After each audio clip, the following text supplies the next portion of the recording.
Saludos cordiales, bienvenidos al desarrollo de los temas programación de la capacidad de planta y las técnicas de control de producción. En el dinámico universo de las organizaciones, la programación de la capacidad de planta y las técnicas de control de la producción representan los pilares sobre los que se construye la eficiencia operativa. No son solo conceptos teóricos, sino herramientas vitales que permiten a las empresas optimizar sus recursos, cumplir con las demandas del mercado y mantener una ventaja competitiva. La capacidad de planta se refiere a la capacidad productiva de su empresa, es decir, el volumen máximo de producción que puede alcanzar en un periodo de tiempo. Su programación es un proceso que va más allá de un simple cálculo. Es un acto de previsión estratégica que busca alinear los recursos disponibles, como la mano de obra, las máquinas y los materiales, con las proyecciones de demanda. Se trata de una tarea delicada que busca el equilibrio entre la sobreproducción que genera costos innecesarios y la subproducción que puede resultar en la pérdida de clientes y oportunidades de venta. De manera complementaria, las técnicas de control de producción actúan como el sistema nervioso de la planta, mientras la programación de la capacidad planifica el qué y cuánto producir, el control de la producción monitorea el cómo se están ejecutando esos planes. Su objetivo es asegurar que las operaciones se mantengan dentro de los estándares de calidad y eficiencia establecidos, identificando y corrigiendo cualquier desviación. Esto se logra a través de la supervisión constante de los procesos, el análisis de indicadores de rendimiento y la implementación de acciones correctivas en tiempo real. En conjunto, estos dos procesos conforman un ciclo virtuoso. La programación de la capacidad establece la ruta y los objetivos, mientras que el control de la producción asegura que la travesía se realice sin contratiempos. La correcta aplicación de ambos permite a las organizaciones no solo responder a las exigencias del mercado, sino también mejorar continuamente sus procesos, garantizando su sostenibilidad y crecimiento.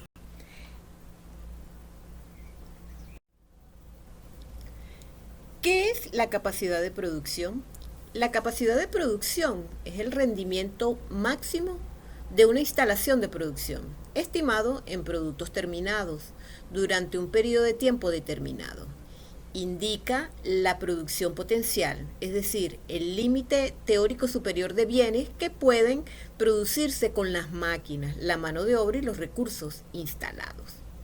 Conocer la capacidad de producción con la mayor precisión posible es esencial por varias razones. En primer lugar, se espera que los fabricantes sean capaces de ofrecer tiempos de entrega precisos. Conformarse con estimaciones aproximadas se traduce simplemente en una menor satisfacción del cliente a largo plazo.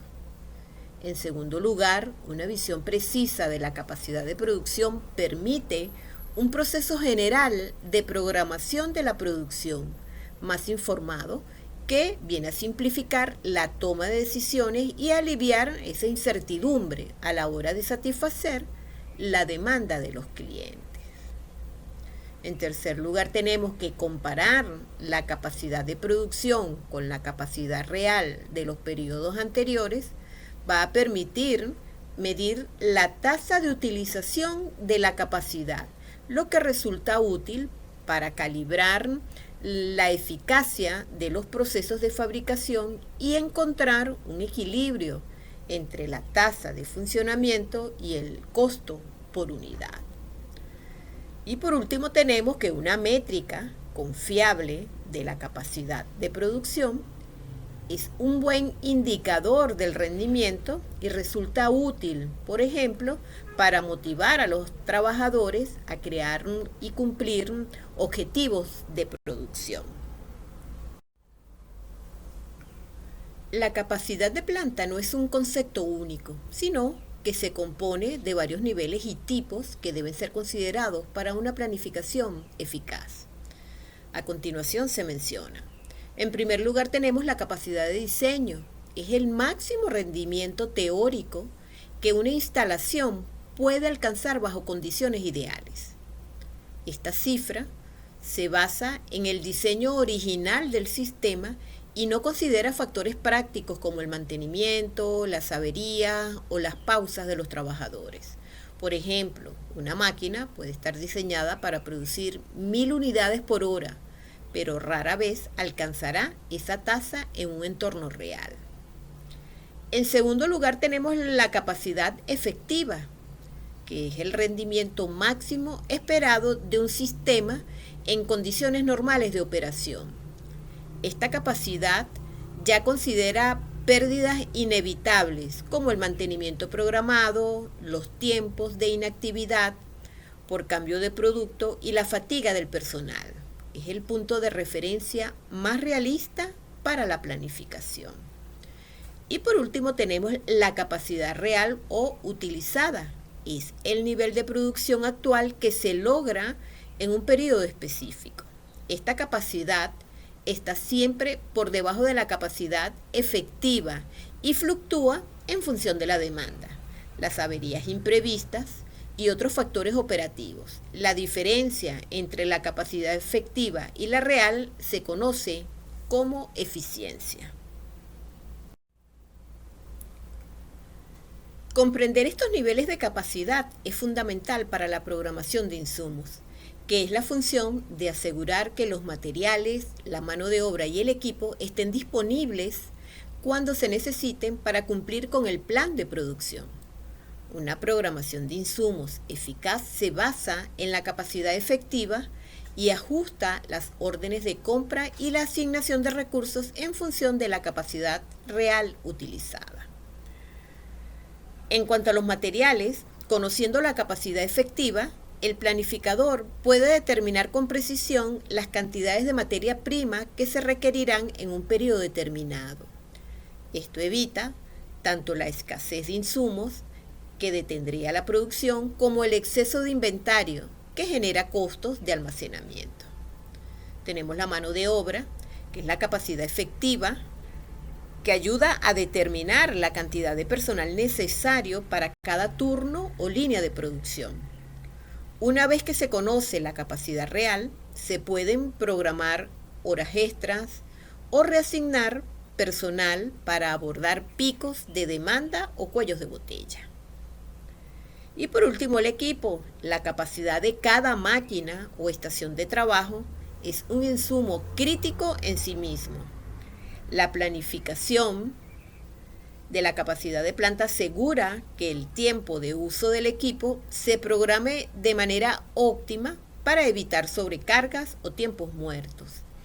Si la capacidad de una máquina es un cuello de botella, entonces la programación de insumos puede ajustarse para evitar que el equipo se quede sin material para procesar. Continuamos con los horizontes de tiempo para la planeación de la capacidad. La planeación de la capacidad se considera por lo general en 3 lapsos de tiempo.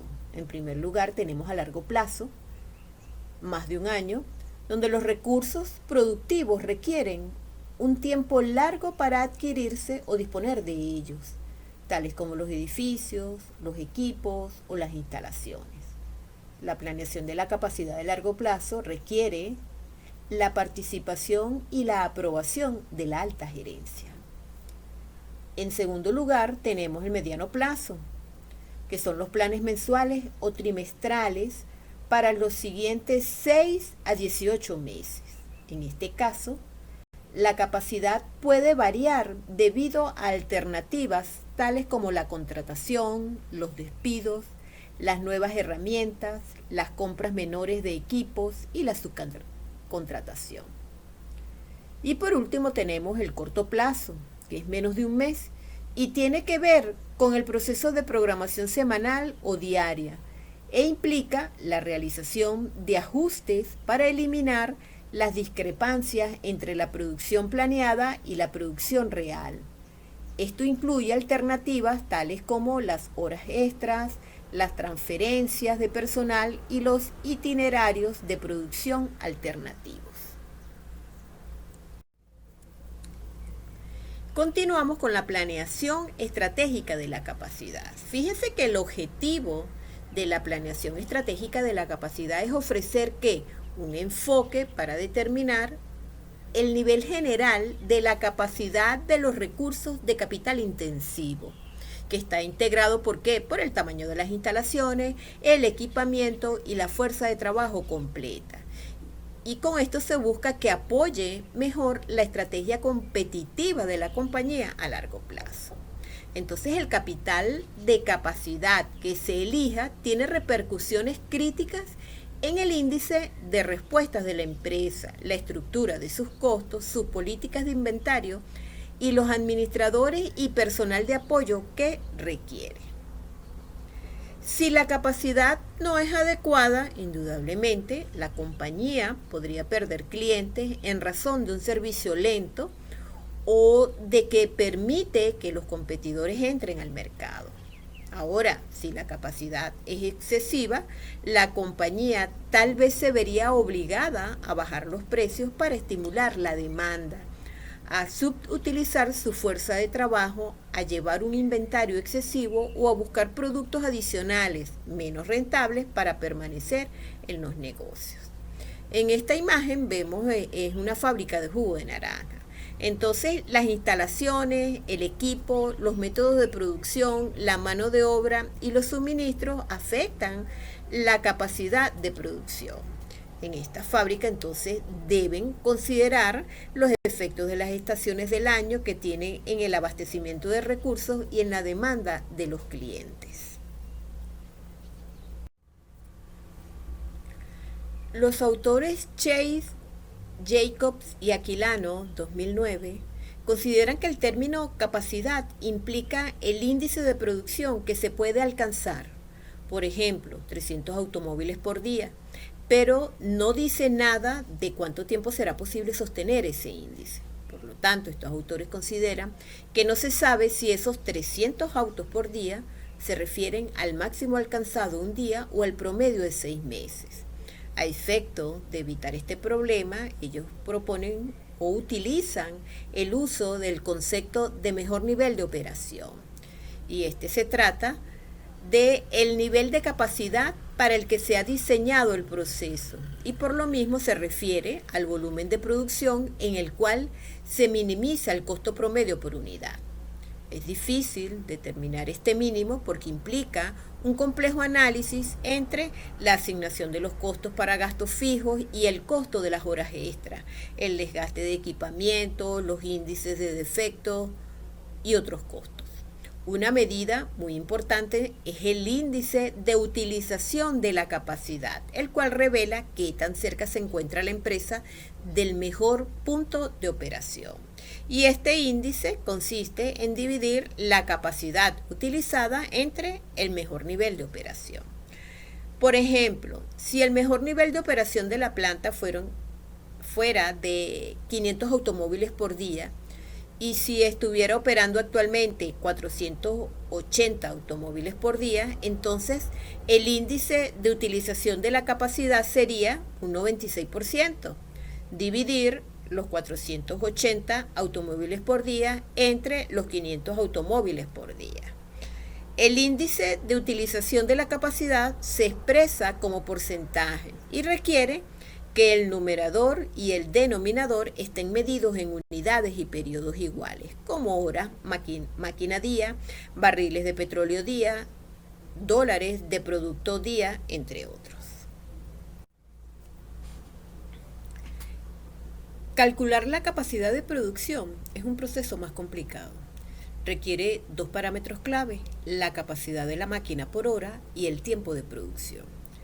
La capacidad de la máquina por hora se refiere a la cantidad total de tiempo que los trabajadores disponibles pueden trabajar en las máquinas disponibles necesarias para crear un producto. Esta métrica se calcula por separado para cada producto o proceso, multiplicando el número de máquinas disponibles por las horas que los empleados pueden utilizarla.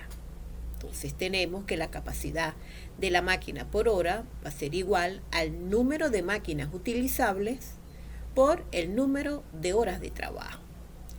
El tiempo de producción es el tiempo total medido que tarda un producto en procesarse en una línea de fabricación. En otras palabras, es la parte del tiempo total de producción de un producto, la cantidad total de tiempo que se tarda en convertir un pedido entrante en una venta terminada, que un producto pasa siendo procesado. Si la capacidad de producción se mide por proceso de fabricación individual, se denomina tiempo de ciclo. El tiempo de ciclo es el tiempo que tarda una estación de trabajo en completar un paso en la ruta de un producto. La división de las métricas anteriores permite entonces calcular la capacidad de producción básica de un solo producto.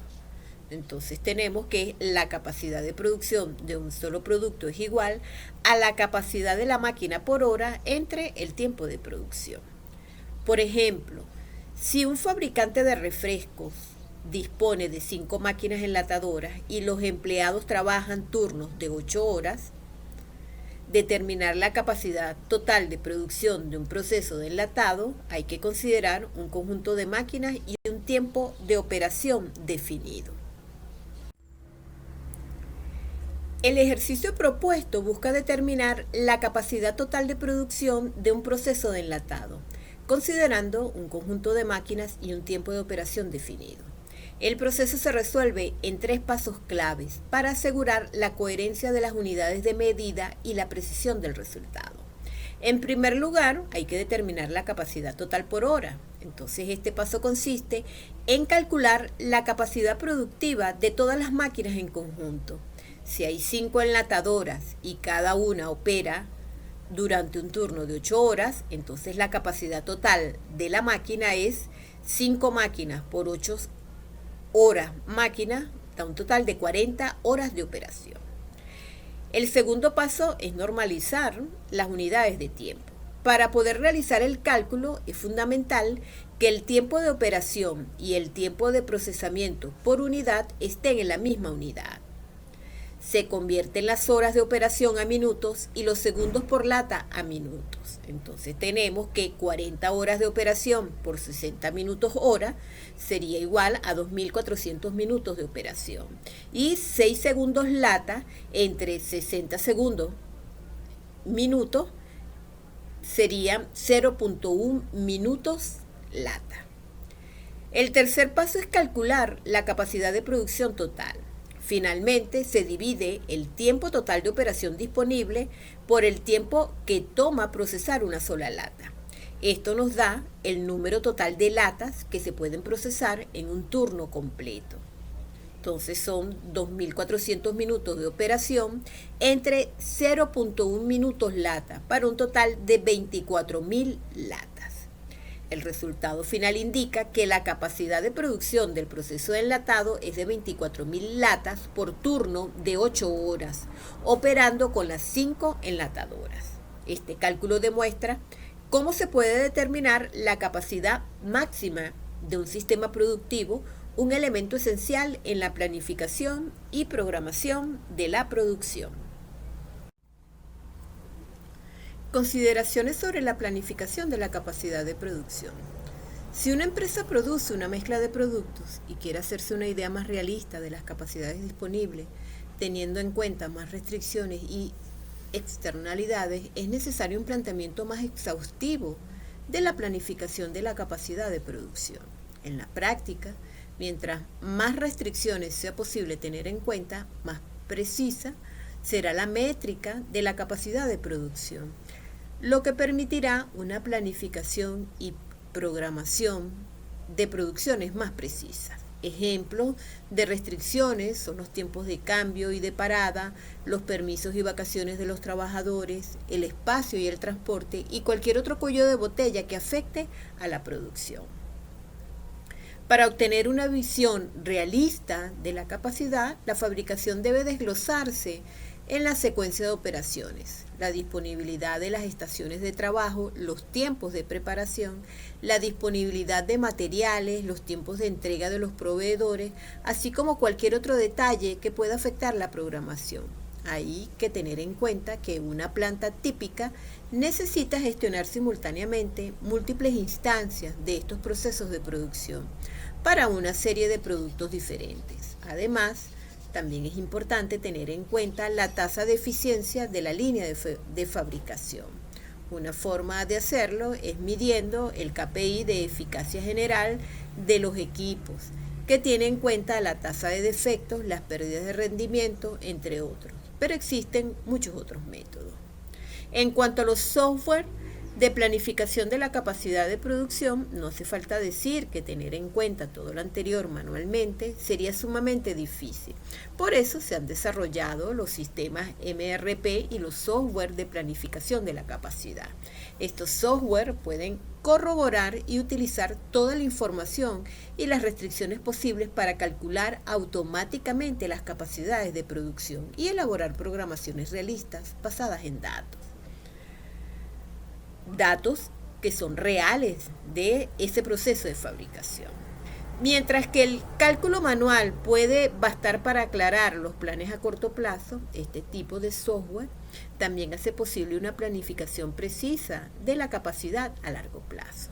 Entonces el software de fabricación va a permitir definir los puestos de trabajo y organizarlos en grupo, teniendo en cuenta que la productividad individual de cada uno junto con las horas de trabajo, lo que son las vacaciones y los tiempos de inactividad previstos. Al tener una visión clara y acceso a todas las rutas y procesos consecutivos, los pedidos entrantes y la disponibilidad de material, los cuellos de botella y los conflictos de programación o las reservas dobles pueden mitigarse sobre la marcha. Todo ello se traduce en ¿qué? En una mayor precisión en la planificación y el control de costos, más flexibilidad para tener en cuenta la estacionalidad y otros picos de demanda, estadísticas y tendencias muchas más precisas y en general una mayor eficiencia y previsibilidad a largo plazo. Ahora vamos a conversar sobre los diferentes tipos de planificación de capacidad. Existen 3 categorías diferentes que se utilizan en distintos escenarios para optimizar la capacidad de producción. En primer lugar, tenemos la estrategia de anticipación, la cual consiste en aumentar la capacidad de producción cuando se espera una gran demanda. Un ejemplo de este tipo de planificación es cuando las tiendas minoristas contratan trabajadores temporales durante las fiestas. Estas empresas saben que normalmente hay un aumento de clientes durante esta época, por lo que contratan personal adicional por un periodo corto de tiempo. En segundo lugar, tenemos la estrategia de retraso. Esta estrategia se basa en aumentar la capacidad de producción cuando se experimenta una demanda en tiempo real. Esto sucede con frecuencia en la industria de los restaurantes, donde una persona está de guardia según la ocupación del restaurante como gerente, los cuales pueden llamar a otros empleados adicionales para asegurar de que haya suficientes recursos, en otras palabras, miembros del equipo, para atender a todos los clientes que reciban esa noche. Y en tercer lugar tenemos la estrategia de match o de adaptación, y esta estrategia es una combinación de las dos anteriores, donde se realiza un aumento lento de la capacidad en pequeños incrementos hasta alcanzar la utilización de recursos deseados. Siguiendo con el ejemplo anterior, entonces un gerente puede tener a varios empleados diferentes de guardia durante la noche, y si recibe un gran grupo inesperadamente, puede llamar a más de una persona para servir a los clientes hasta que la multitud disminuya. Consideraciones para aumentar la capacidad. Fíjense que cuando se proyecta añadir capacidad es preciso considerar muchas cuestiones. Tres muy importantes son conservar el equilibrio del sistema, la frecuencia de los aumentos de capacidad y el uso de capacidad externa. En cuanto al primero, conservar el equilibrio del sistema. En una planta en equilibrio perfecto, el producto de la etapa 1 es la cantidad exacta del insumo que requiere la etapa 2. El producto de la etapa 2 es la cantidad exacta del insumo que requiere la etapa 3, y así de manera sucesiva. Sin embargo, en la práctica, llegar a un diseño tan perfecto es prácticamente imposible y no es deseable. Una razón que explica lo anterior es que los mejores niveles para operar correspondientes a cada etapa suelen ser diferentes. Por ejemplo, el departamento 1 operaría con suma eficiencia dentro de una banda de 90 a 110 unidades por mes, mientras que el departamento 2, la siguiente etapa del proceso, es más eficiente dentro de una de 75 a 85 unidades por mes, y el departamento 3 trabaja mejor dentro de una banda de 150 a 200 unidades por mes. Otra razón es que la variabilidad de la demanda del producto y los procesos mismos, por lo habitual, llevan al desequilibrio, salvo en el caso de líneas de producción automatizadas, las cuales en esencia solo son una máquina muy grande. Hay varios caminos para atacar el desequilibrio. Uno consiste en sumar la capacidad a las etapas que son cuellos de botella. Lo anterior se puede hacer tomando medidas temporales, como programando horas extras, arrendando equipo o adquiriendo capacidad adicional por medio de subcontrataciones. Otro camino es emplear inventarios que sirvan de amortiguador ante la etapa que es un cuello de botella y así garantizar que siempre haya material para trabajar. Un tercer enfoque implica duplicar las instalaciones del departamento del que depende otro departamento. En segundo lugar, entonces, tenemos la frecuencia de los aumentos de capacidad. Cuando se suma capacidad, se deben considerar dos tipos de costos: el costo de escalar la capacidad con demasiada frecuencia y el costo de hacerlo con demasiada poca frecuencia. Entonces, escalar la capacidad con demasiada frecuencia es muy costoso, y los costos directos incluyen retirar y sustituir el equipamiento viejo y capacitar a los empleados para usar el nuevo. Además, es necesario comprar el nuevo equipamiento muchas veces por una cantidad considerablemente mayor al precio de venta del viejo. Por último, está el costo de oportunidad del lugar, de la planta o el servicio que está inactivo durante el periodo del cambio. Por otro lado, escalar la capacidad con demasiada poca frecuencia también es muy costoso. Una expansión poco frecuente significa que la capacidad se adquiere en bloques más grandes. El exceso de capacidad que se haya adquirido se debe asentar como un gasto fijo hasta que sea utilizada. En cuanto a las fuentes externas de capacidad, en algunos casos tal vez resulte más barato no aumentar la capacidad en absoluto, sino recurrir a alguna fuente externa de capacidad ya existente. Dos estrategias que suelen utilizar las organizaciones son la subcontratación y la capacidad compartida. Un ejemplo de subcontratación es el caso de los bancos japoneses de California, que subcontratan las operaciones de compensación de cheques. Y otro ejemplo de capacidad compartida sería el caso de dos líneas aéreas nacionales que recorren diferentes rutas con diferentes demandas estacionales y que intercambian aviones debidamente repintados cuando las rutas de una son muy utilizadas y las de la otra no. Un nuevo giro en líneas aéreas que comparten ruta es utilizar el mismo número de vuelos aun cuando la compañía cambie a lo largo de la ruta. Las técnicas de control de producción son un conjunto de herramientas y metodologías administrativas que se utilizan para asegurar que el proceso de producción se desarrolle de acuerdo con el plan establecido, manteniendo los estándares de eficiencia, calidad y costo.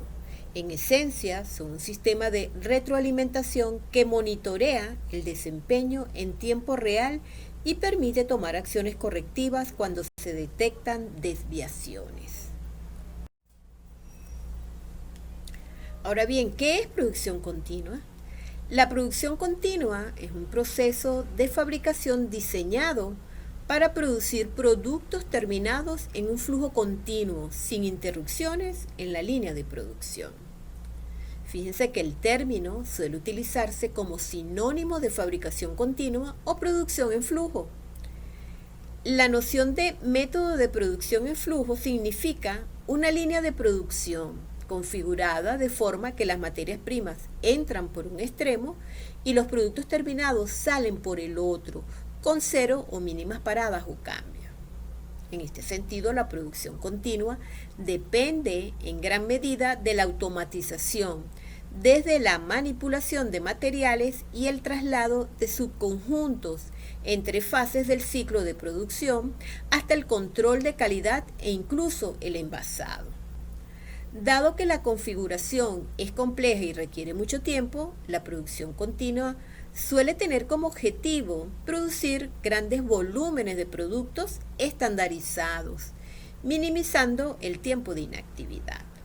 Tradicionalmente, la producción continua ha sido la columna vertebral de industrias como la fabricación de acero y el refinado de petróleo, que requieren un funcionamiento ininterrumpido debido a la naturaleza de las materias primas o al procesamiento necesario para tratarlas.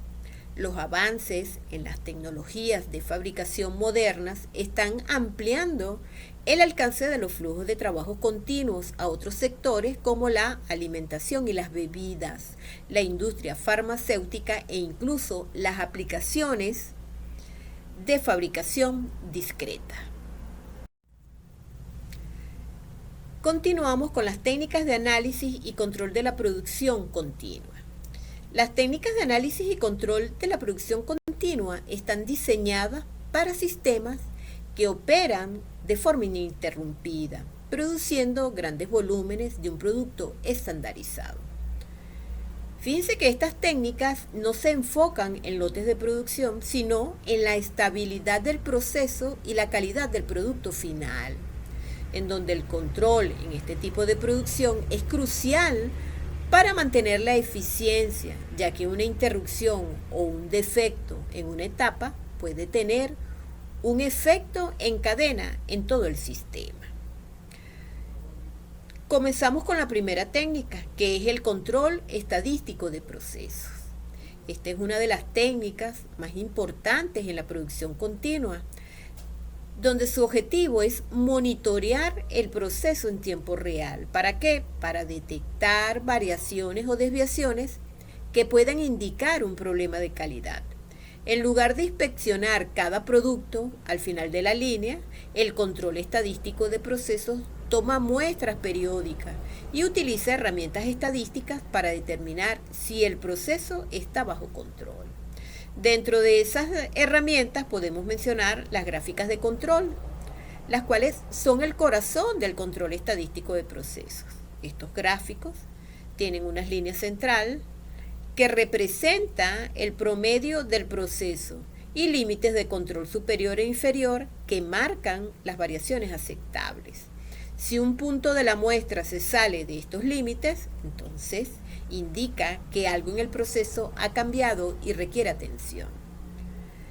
La otra herramienta es el análisis de la causa raíz. Cuando se detecta una variación fuera de control, se investiga la causa subyacente del problema. Por ejemplo, el desgaste de una máquina, una calibración incorrecta o un cambio en la materia prima para corregirla y evitar futuros defectos. Como segunda técnica tenemos el muestreo de aceptación. Esta técnica se utiliza para decidir si un lote de insumos o productos terminados cumple con los estándares de calidad. En la producción continua se toma una muestra aleatoria del flujo de producción y se inspecciona. Basado en el número de defectos encontrados en la muestra, se toma la decisión de aceptar o rechazar todo el lote. Esta técnica es eficiente y económica, ya que evita la inspección del 100% de la producción, lo que sería impráctico en sistemas de alto volumen. La tercera técnica tenemos sistemas de control de producción asistido por computadora. En la producción moderna, los sistemas de control son a menudo automatizados. El sistema de control asistido por computadoras utiliza sensores, software y bases de datos para monitorear el proceso en tiempo real y ajustar automáticamente las variables de producción como la temperatura, la presión o la velocidad para mantener la eficiencia y la calidad. Esto minimiza el error humano y va a permitir una respuesta inmediata a cualquier problema, lo que es vital para la estabilidad de la producción continua.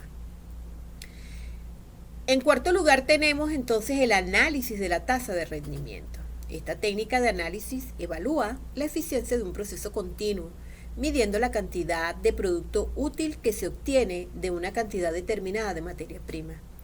La tasa de rendimiento es un indicador clave de la eficiencia y puede ayudar a los gerentes a identificar oportunidades de mejora. Por ejemplo, si una línea de producción de botellas tiene una tasa de rendimiento del 95%, significa que el 5% de la materia prima se convierte en desecho, lo que indica un área de oportunidad para reducir costos y desperdicios. Ahora continuamos con la producción intermitente. ¿Pero qué es una producción intermitente? Fíjense que este es un sistema de fabricación diseñado para producir una amplia variedad de productos, pero en pequeñas cantidades o lotes, en lugar de un flujo continuo de un solo artículo. A diferencia de la producción continua, este modelo es flexible y se adapta a las especificaciones cambiantes de cada pedido. Un claro ejemplo son los talleres que fabrican muebles personalizados, donde cada pieza es única y se produce según las necesidades del cliente. Dentro de las características principales podemos mencionar las siguientes. La característica distintiva es que la producción se organiza en grupos o lotes. Una máquina o estación de trabajo procesa todo el lote de un producto antes de reconfigurarse para el siguiente. Como segundo aspecto tenemos que el sistema es altamente adaptable. Las máquinas y el personal están capacitados para realizar múltiples tareas, lo que permite cambiar rápidamente entre la producción de diferentes artículos. En tercer lugar, tenemos que se requiere mano de obra con habilidades variadas para manejar distintas operaciones, a diferencia de la producción continua, donde las tareas suelen ser repetitivas y especializadas. Y por último tenemos que las máquinas y herramientas no están diseñadas para una sola tarea, sino que son versátiles y pueden ser utilizadas en una amplia gama de productos. En cuanto a las técnicas de análisis y control de la producción intermitente, debido a su naturaleza flexible y no estandarizada, las técnicas de control de la producción intermitente son distintas a las de la producción continua. A continuación, se mencionan las principales técnicas. La primera es la programación de órdenes de producción. El control se centra en la correcta secuenciación y programación de los pedidos. Técnicas como el diagrama de Gantt son esenciales para visualizar las tareas, los plazos de entrega y la asignación de recursos. También se utilizan reglas de prioridad, como la regla del primero en llegar, primero en ser servido, o la regla del tiempo de procesamiento más corto, para determinar el orden en que se procesarán los lotes. En segundo lugar tenemos el control de inventario. La gestión de inventarios es crucial, ya que un alto número de referencias de productos puede llevar a un exceso de inventario de materias primas. El sistema de inventario ABC es una técnica común que clasifica los materiales según su valor, permitiendo un control más estricto sobre los artículos más costosos. Además, el punto de reorden se utiliza para programar los pedidos de insumos. Como tercera técnica tenemos el análisis del costo por lote. El control financiero es una parte vital de la producción intermitente. Se realiza un seguimiento de los costos de cada lote para asegurar que la producción sea rentable. Esto incluye el costo de la mano de obra, los materiales y los costos de cambio de máquina o de configuración. Y por último tenemos las técnicas de ruteo de órdenes. Estas se utilizan para planificar el camino de cada lote que debe seguir a través de las diferentes estaciones de trabajo. El ruteo puede ser fijo, siempre la misma secuencia, o variable según la disponibilidad de las máquinas, lo que requiere un control constante para evitar cuellos de botella y maximizar el flujo de trabajo. Ahora continuamos con la producción por unidad.